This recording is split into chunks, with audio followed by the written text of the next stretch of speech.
பெருமாளுக்கு எதை படைப்பது? பெருமாள் எப்போதுமே நீங்கள் அவருக்கு எதை படைக்கிறீர்கள் என பார்ப்பது இல்லை. எதை படைத்தாலும் பக்தியோடு படைத்தால் பெருமாள் ஏற்றுக்கொள்வார்.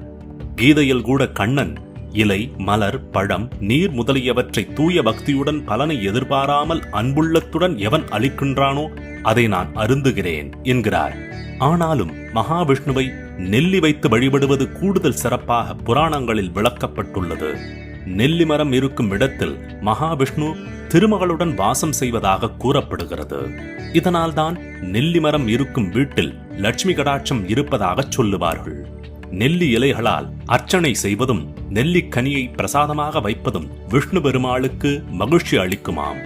பிரம்மனால் உருவாக்கப்பட்ட நெல்லி மரத்தை வெள்ளிக்கிழமைகள், அமாவாசைகள், ஏகாதசி நாட்கள் தோறும் சுற்றி வந்து வழிபட்டால் பெருமாளின் அனுக்கிரகத்துடன் லட்சுமி கடாட்சமும் கிடைக்கும் என்பது நம்பிக்கை.